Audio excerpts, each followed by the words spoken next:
The day has finally come. The holy gospel of Amphibia episodes is here. All In was truly an emotional roller coaster of the ages. I don't think it's crazy to say that this is the undisputed greatest Amphibia episode of all time, honestly. Unless the hardest thing tops it, I don't know. Let's jump into this behemoth of an episode, shall we? The episode opens with a flashback at St. James Middle School, specifically related to the teaser images of the three main heroines dancing in the hallway with dogs. I was so certain this scene would be taking place in Marcy's core genjutsu, but nope. That's just real life. This whole dance party was organized by the three of them, though Anne was mainly peer pressured into going along with it. Gotta remember, this is pre-Amphibia Anne, who never stood up for herself and always took the easy routes in life. The song playing in the background was apparently As If It's Your Last by Blackpink, which is a K-pop group. Not gonna lie, I didn't know this group existed until before I watched this episode, but I might have to start giving more of their music a listen, because this song is catchy as hell. And tell me I'm not the only one who thought of this gif when Marcy yeeted the hell out of that puppy across the hallway. Sadly, their dance party is cut short by their school principal, Miss Murphy. All three girls are called down to her office. The thing is, Sasha and Marcy get off scot-free, whereas Miss Murphy gives Anne more of a lecture rooted in worry for Anne's future. With Marcy being so smart she might end world hunger, and Sasha can just boss her way through life, she's not really too worried about them. And not sure how much I agree with the principal just being okay with that last part, but sure, I guess. In hopes of getting Anne to become more responsible / turn over a new leaf, Miss Murphy wants her to write an essay about what she wants to do with her life. The day this happened was also confirmed to be the day before Anne's birthday, aka the day before they were transported to Amphibia, so. Miss Murphy is also being voiced by Kimberly Brooks, aka Jasper from Steven Universe. I knew she sounded familiar, but I didn't catch on to it until I saw her name in the end credits, actually. I really liked the symbolism with this essay topic for this episode. Anne didn't really have much of a direction in life until she arrived on Amphibia. You know, all the journeys she's experienced throughout Amphibia helped mold her into an incredibly ambitious person who not only stands up for herself all the time now, but for her nakama as well. Back to the present, the main resistance members are being kept prisoner in the same fashion Syndrome imprisoned the Incredibles and can't seem to break free. Meanwhile, Andreas announces to the people of Los Angeles about how his invasion is going to destroy human civilization so he can get the resources he needs to conquer more worlds. During the speech, a background character that looks like Pepper Ann from the old Disney series Pepper Ann can be spotted on the street walking her dog. To add even more fuel to the fire, Darcy deploys two giant mind-controlled herons onto the LA streets. But these just aren't any herons. It's revealed these particular herons are the exact same ones that terrorized Wortwood years ago, killing Sprig and Polly's parents in the process. The planners were able to recognize them instantly due to the traumatic event connected with those two. Plus, one of them had a scar that Hop Pop gave them from the past, so that helped even more to recognize them. It's nice to know Love Choice is getting a sequel with some kind of snake character added. Love Choice 1 being the movie that caused Wortwood to have a civil war over who the main character deserved to be with. The military attempts to stop the herons as well as shoot down Utopia Castle, but neither worked. The herons' wings were too strong and the castle has some kind of shield around it. When all that failed, the general calls in Mr. X and his associates for help, who are actually Anne's parents in high-tech battle suits. I love how Mr. X not only has McDonald's on speed dial, but Terry and his hubby. I knew the moment that phone call was made, Anne's parents were able to get him on their side after she left to Amphibia. The two of them arrive on the scene in style after Anne and Sasha try to protect some civilians from Frobo. The entire gang hops into Mr. X and Jenny's van and suggests using St. James Middle School as a temporary base of operations. I love how they only suggested it after Mr. X said they should find a prison-like structure of a base. Correct me if I'm wrong, but it looks like this science lab that they set up base in is the same lab Anne and Sasha were in before they ditched class together on Anne's birthday. Meanwhile, cryptocurrency might just be even more important than Earth being invaded by a giant lizard. Remember everyone, crypto and NFTs are cringe. Polly also notices another classroom related to robotics, so she takes it upon herself to give Frobo some much-needed upgrades. He's never looked better. Some very powerful words between Anne and Sasha were exchanged when they were in the hallway together as well, and telling Sasha how it doesn't matter who they were in the past anymore, it's who they are now that counts, which is such an incredible message that applies to so many characters in the show. You know, all three girls, especially Sasha and eventually King Andreas. No matter how many cruddy things you've done in the past, it doesn't define your entire being. There's still room to change yourself. And even if others don't want to believe in your change, there's nothing wrong with just doing it for yourself, because at the end of the day, it's the right thing to do. Now right here, we get a glimpse of Marcy's time inside the core. She's inside a room that looks like some kind of daycare rating room with a bunch of puzzles. Is that seriously the Millennium Puzzle from Yu-Gi-Oh! In that pile? That's godlike if that's the case. She starts to question how long she's been inside that room, but before she gets lost in thought, a door opens leading her inside the core's inner sanctum, which looks like Utopia Castle's library. Around the library are a bunch of ghostly looking newts, more than likely scholars that became part of the core throughout history, considering the orange glows around them. Not only that, but King Aldrich himself is the one to welcome Marcy. He's acting incredibly accommodating too, which is obviously a facade. He's only acting this nice to make sure Marcy doesn't question where she is so she can stay a part of the core like he and the rest of the members want. To make even more sure that does happen, he creates an illusion inside the core of Marcy's wildest RPG world fantasy. She's all giddy to explore this new world, but we all know the harsh reality. Darcy's out there, looking at LA being destroyed with glee. Back at St. James, Sprig begins to ponder the meaning of the letter he found in Leaf's old room, though he mainly wants everything to just go back to normal. Normal as in hanging out with Anne like he used to before all the madness. However, Hop Hop lays out how Anne needs to go back to her life after all this, and things are bound to change, to which Sprig replies he and Anne will always be close no matter what. Which I genuinely believe in. Although Marcy's still likely going to move out of state, Anne and Sasha are still determined to be a part of her life once Amphibia adventures conclude. Who's to say the same thing can't be said about Anne and Sprig? He's one of the core reasons she grew into the vastly improved version of her old self. I'm sure neither of them want to lose each other at all costs. Now for the big plan to drive out the invasion. Anne, the planters, her parents, and Mr. X will stay on low ground to fight off the robots and herons as well as save any civilians in danger, while Grimes, Sasha, Olivia, and Yunan will infiltrate Newtopia Castle to shut down the shields generator. It's time to fight. Just look at Darcy go. I bet the core is glad to have her incredible gaming skills right about now to wreak that much havoc. If I could move my fingers that fast on a keyboard, I wouldn't be hard-stuck Golden League anymore. Andreas doesn't look nearly as pleased though, drifting off into thought again about the choices he's made, specifically remembering the day he met Marcy. Kinda funny how the newspaper he's had is talking about Mayor Toadstool winning an election. He remembers how goofy / nice she was towards him, climbing into his pocket and giving him a gift of gratitude for letting her stay at the castle. Look at the face she made when she popped out of his pocket, dude. It's fucking priceless. Andreas did genuinely like her. He never lied about that fact. She almost became the first genuine friend he would have had since his fallout with Beryl and Leaf. Not on the core's watch, he won't. The core wanted Andreas to kill her on the spot due to keeping her alive being too risky with the stone's prophecy and such. However, Andreas was doing research on these ancient texts on his own time, learning that there's a way for the three heroes to give up their stone powers without having to straight up kill them. This method being the 3 temple trials, of course. The message Andreas read in Newtopian text said verbatim, "Heroes chosen and imbued with might shall be given a choice to abandon our plight," meaning they're given the choice to abandon their duties / powers if they choose to. The core, who takes the form of Aldrich, realizes the value in Andreas' plan and gives him a job well done pat on the back, not before being dragged back into the core while laughing evilly. That shit looked like it was straight out of a horror movie, real talk. Cut back to present day, Anne and Sprig are giving Frobo the work like nobody's business. Terry and Dr. Jan make their returns as well by saving a couple of fellows from Frobo themselves. I kinda wish they had a little more screen time in this episode, but I'm happy to see them nonetheless. Can I just say how impressive it is that Polly added upgrades to Frobo that are way more advanced than a standard Frobo Andreas commands? Frobo's arsenal was able to take out 6 evil ones without any kind of strain. Also, when Hop Hop soloed a Frobo after the fact, we could see Sasha's graffiti on the wall. It's the same graffiti she did on her day out with Anne from the reunion flashback. Hop Hop's having a good time fighting, that is until the herons make their way towards him. The entire family has a panic attack over this too, being unable to fight for the time being. It's totally valid, they're facing 2 things that caused one of the most traumatic events for the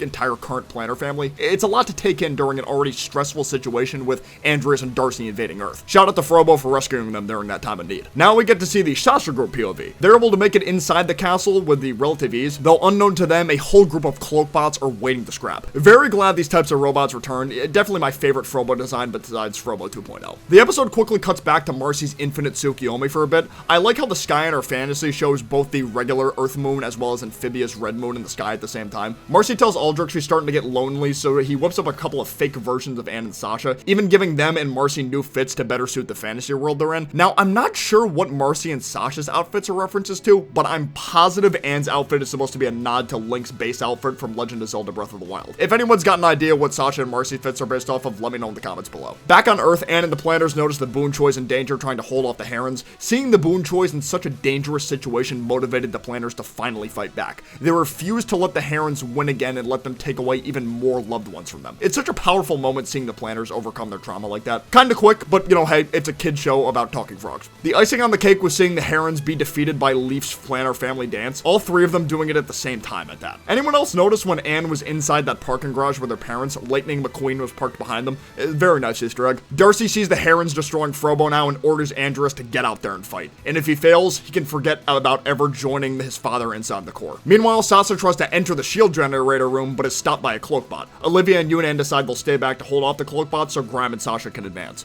Unfortunately for them, Darcy stops their advances. Darcy attempts to get into Sasha's head too, trying to make her feel bad about the way she used to act / tempting her with telling her what Marcy really thought of her. Sasha refuses to back down, leading to not only the beginning of one of Amphibia's best fights, but starting said fight off with the coolest still in all of Amphibia. I want to make that my desktop wallpaper, honestly. It's such a good shot. I know I'm not the only one who got immense Spinel energy when Darcy whipped out that scythe and swung it around in that kind of manner. We got some more fight scenes on the ground going on, mainly consisting of the Boon Choi parents in their high-tech suits. These suits can spawn shields from the forearms, and this one's pink.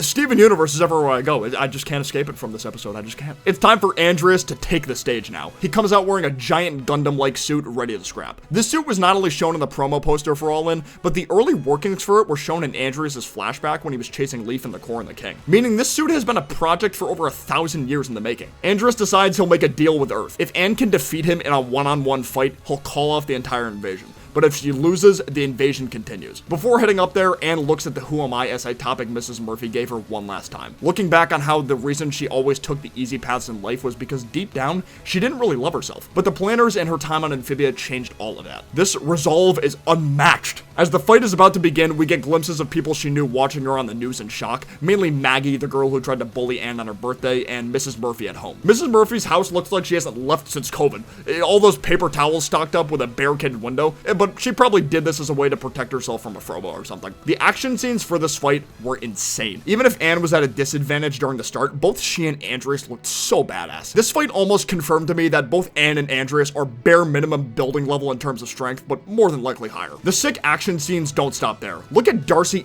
effortlessly 1v2ing Sasha and Grime with such chaotic grace. Grime proposes he distract Darcy while Sasha makes a break for the generator. Darcy catches wind of it easily, being able to stop Sasha with the throw of a dagger. Darcy goes in for a finishing blow on Sasha, but Grime gets in between them, sacrificing his arm in the process. It looks like someone did lose an arm before Amphibia ended after all, just not Anne. Unless she loses it in the next episode, that is. Poor Grime though. This man only had one eye, and now he's got one arm too. It just goes to show how much he values Sasha's friendship. She changed him for the better and vice versa. Damn near everyone the Earth Girls met on Amphibia changed for the better thanks to their meetings and vice versa. Darcy is so wrong for that disarm joke, by the way. She sent Sasha into full feral kill mode. Anne and Andreas' fight continues to be mostly an even match, with Andreas questioning why Anne even bothers to fight since everything she loves will come to an end, mainly her world and her friendships. He was sounding a lot like Aldrich during the speech. Aldrich would constantly belittle the concept of friendship during that episode, and ever since Leaf betrayed him, Andreas has harbored those same ideals, trying to pretend Leaf and Beryl didn't even exist, shutting himself out from the rest of the world, and Anne truly pitied him because of this. Finally, we got to see Anne use her Calamity-imbued sword in combat. It took forever, but it's here at last. This pity angers Andreas to the point where he lands a devastating punch on Anne, leading to her powers wearing off. Everyone watching from below begins to worry if Anne can do it. Luckily, Mr. B and Mr. X strike the idea of using hidden speakers placed inside streetlights to play As If It's Your Last by Blackpink. When Anne's powers activated again, she started beating Andreas' ass while this song played in the background. It felt like I was watching a well-edited AMV about Naruto from my childhood again. It was amazing. And that cut to Sasha knocking Darcy down while the music played, the animation too, all of it was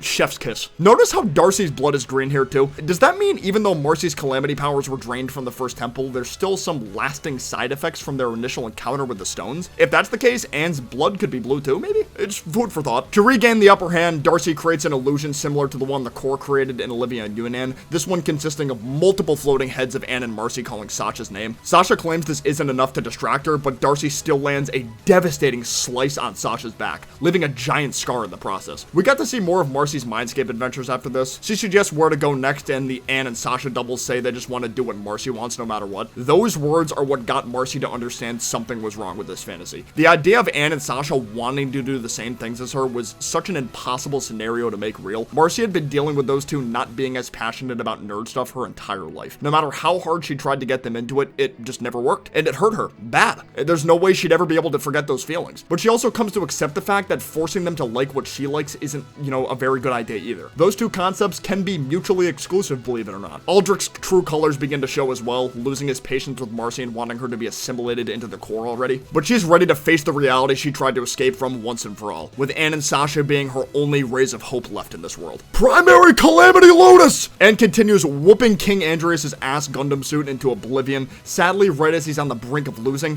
her powers wear off again. Andreas almost knocks her off the building they're on, leading to the group on the ground trying to help. While Sprig is looking for boomshrooms to fight with, Mr. X noticed he dropped the letter Leaf wrote. And thanks to his special red lens spy glasses, Mr. X was able to tell this letter was meant for Andreas. Sprig gets a look at the letter and realizes he needs to get up there so Andreas can see it. I liked how he swung on the streetlights the same way his Frogman alter ego did in the episode Spider Sprig. It's good stuff. The letter essentially consists of Leaf saying she was scared of the change she had to go through after she knew she couldn't return to Notopia Kingdom, and it was even harder for her to open herself up to others again after the friendships with Andreas and Beryl crumbled. But she took the leap of faith anyway, and she was glad she decided to. Because she did this, she was able to find peace in her new life. She never forgot Andreas or Beryl either. She was able to cherish the good memories she had with them thanks to her new positive outlook on life with her new life. The letter ending with Leaf begging Andreas to not close himself off and to open his heart because there's still hope for him to find happiness with others again. During this narration, we learned that Leaf was one of the first members of the Wartwood civilization, which is pretty neat. You know,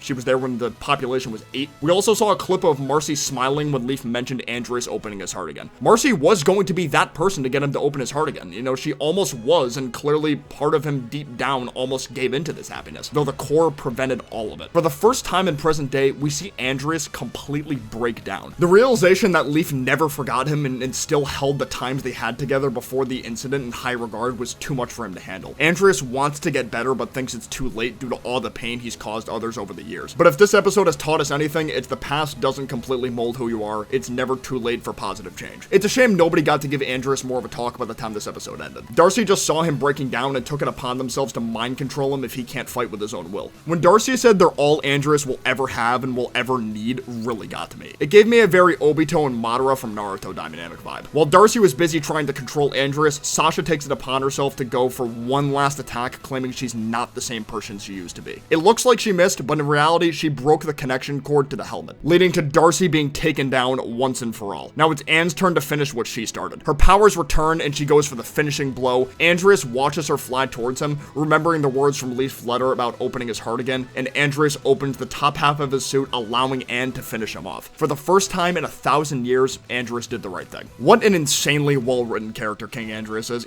Keith David knocked his performance out of the park, by the way. The whole cast did really. Like, all the voice acting in this episode was incredible. Everyone in LA starts cheering for Anne's victory, including Allie, Jess, Humphrey, and Molly Jo. I was wondering when those other guys were going to show up. We also learned the reason Andreas was able to stay alive for so long. He's a cyborg. It all makes so much sense now. You know, the metal creaking sound effect after he entered the battlefield in the beginning of the end, as well as spawning the orange shield out of thin air in true colors. Cyborg Andreas, baby. Cyborg Andreas. I wonder if he likes cola.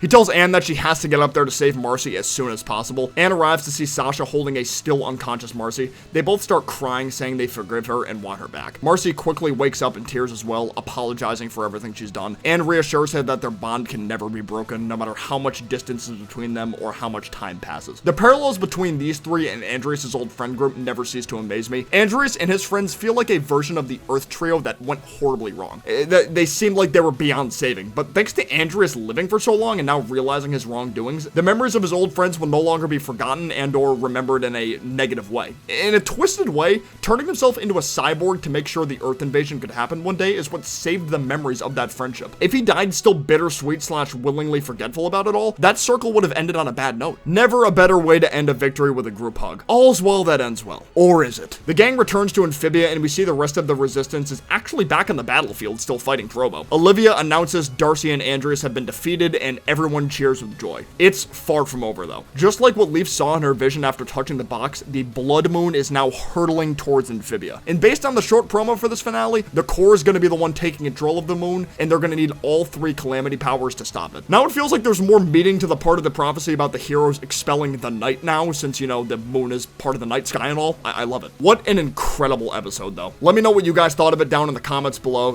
Favorite parts, things like that. And if I missed any other big details from this episode, you know, feel free to tell me. I'd love to know your thoughts. Of course, if you enjoyed this video, be sure to leave a like down below. It helps out a ton. But for now, I will see you guys next time. Peace out. Take care. Bye-bye.